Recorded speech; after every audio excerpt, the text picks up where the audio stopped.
Greetings, this is Dr. Bill Wyatt again with the American Orthodontic Society, and I want to talk to you a little bit this morning about extractings. We've done several videos on taking some bicuspids out or having other teeth that were removed and closing space. We just do a lot of things with this.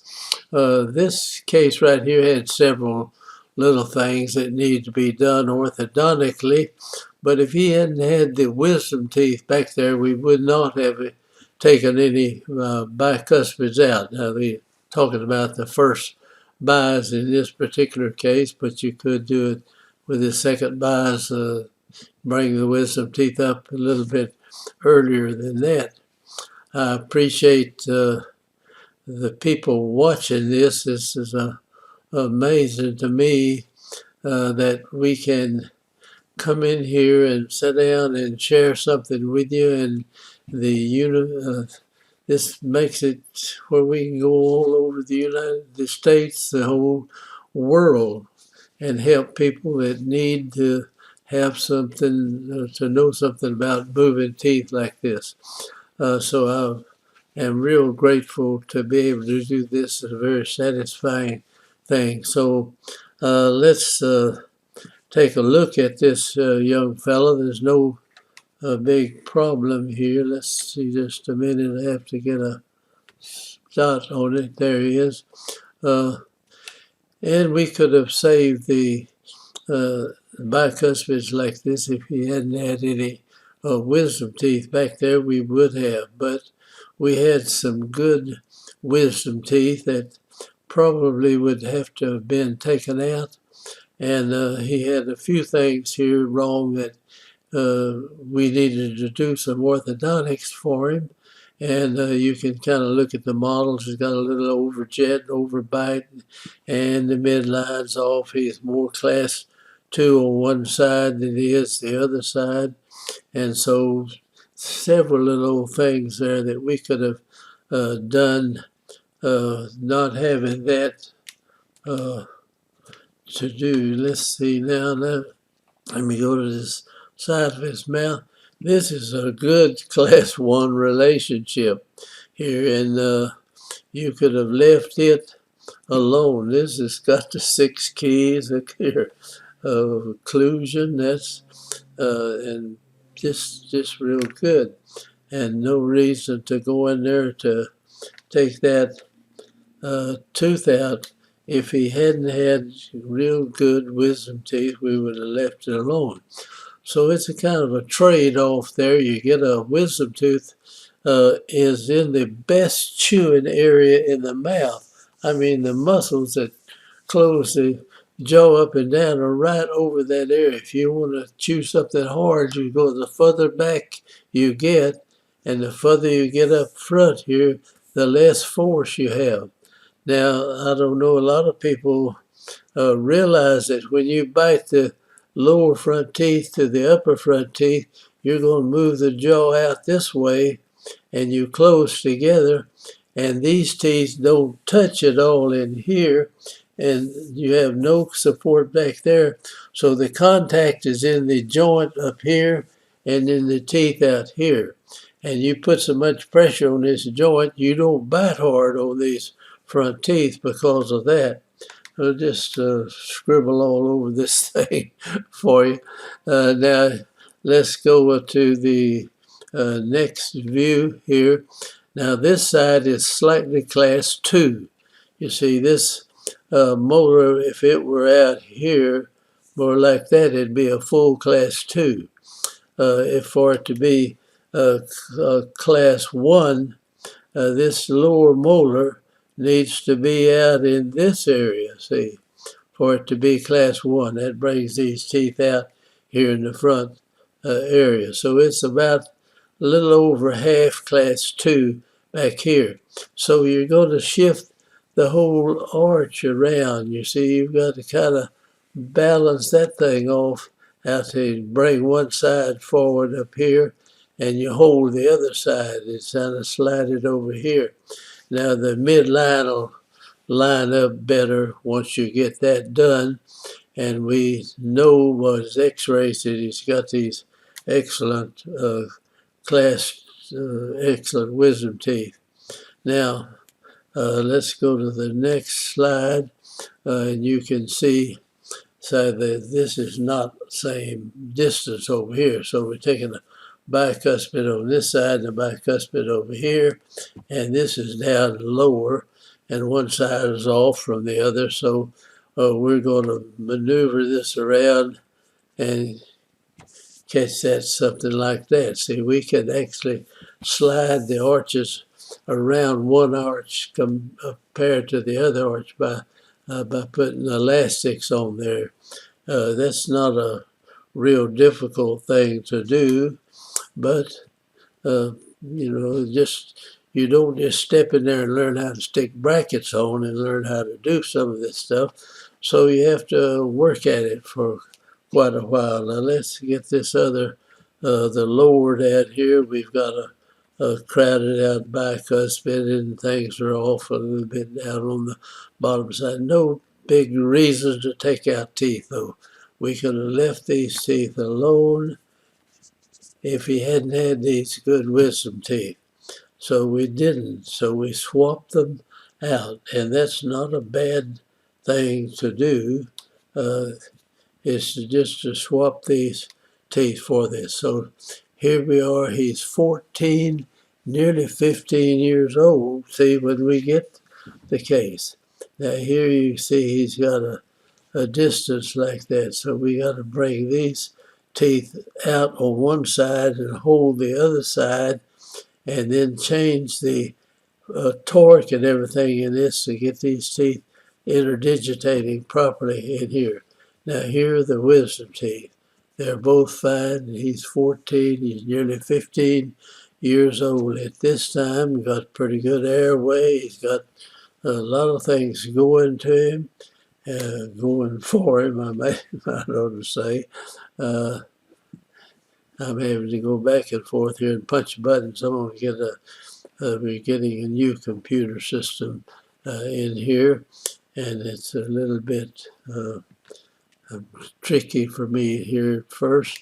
Now here is his cephalometric after he's 18 years and 7 months. This is 1990, I believe, right there. And that's not exactly, I think these teeth are erupted together better than that in this, and that's the second one. Okay, here are the, we can see the bicuspids real good, and you can also see all the wisdom teeth are well formed. There's no question about them. And if we can bring these teeth forward just a little bit, down here, we'll get this tooth to come on up in here, or we know how, if there's room enough to go in here, you know how to upright those teeth. We've shown you that in many wisdom, many of these pictures.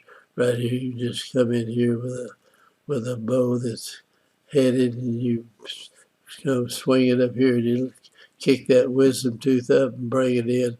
No problem at all, or a lot of times we slip a separator in to get it out there. So anyway, let's get on with it here and show you. All right, he at this point is 1411, and this is 1987, and we haven't started anything, but you see we got some problems, not big problems in here, that we could have done without taking these bicuspids out. But it would have been almost a cinch that he would have to lose his wisdom teeth. And if you can keep your wisdom teeth, they're a much better tooth than the bicuspid. And you can chew on them, and you get about twice as, the amount of force you can put back here is not even questioned as what you can force about out here. The muscles are right by them back there. All right, let's try the next view. And here we've coming in here, we're let's see, this is 1989 now, and he's 17 years old, and the bicuspids are out, and we've moved this up, and you see that wisdom tooth came right on in, this one coming up here, and so we just made a straight out trade, and I just, of course, there's some doubt about that to start with, but I knew that I could get those teeth in line and do this. So he's age 17, and we've got the teeth fixed up real good. The midline is on. It's pretty well class 2, class 1 on both sides.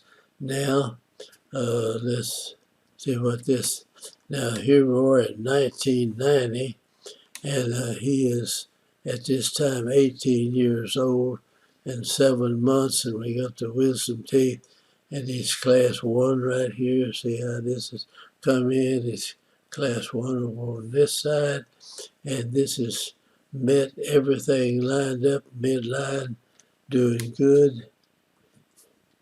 And here are the teeth. We'll show you this. In 1990, we had it lined up. We had, we were moving the midline over. So you see we had something coming across here like that. Not any big deal. And the other side.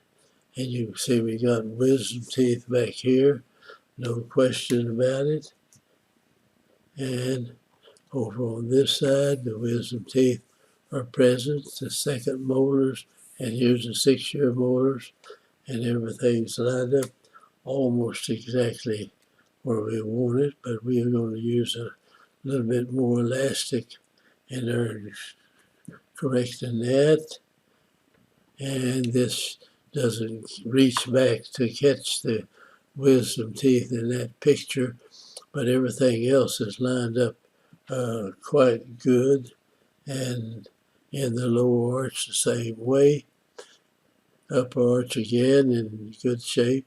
Here is his picture in 1990, and this is the profile. We sure didn't dish his face in at all from the time we started and to this, and we've given him these wisdom teeth instead of the bicuspids.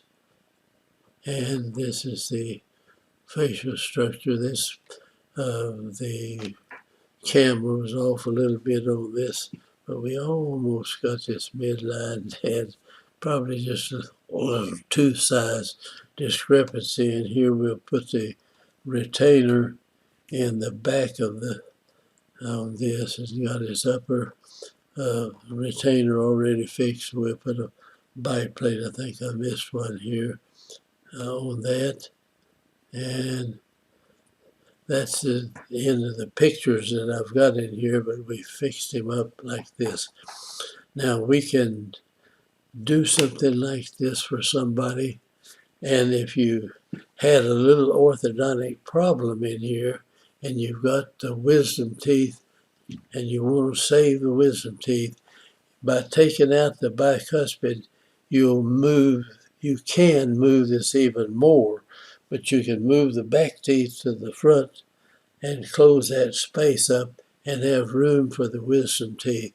So I hope you get some idea about this. It's not a big deal orthodontic case, but the thing of saving wisdom teeth and sacrificing a bicuspid is a pretty good way out. You not only extracting the bicuspids is a relatively simple thing compared to taking out the wisdom teeth. So I'm going to say bye-bye or hope to see you again, and I thank you for tuning in here, and I hope you gained something from it and join our group and subscribe to our channel, and get a real blessing out of having you there. I'd like to get in touch with some of the people we've had in seminars throughout the years, especially some of them that travel with us in our ski trips. So if any of y'all are out there and hear this, give me a holler, and I'll say goodbye now, and I'll close this thing out if I can get the right.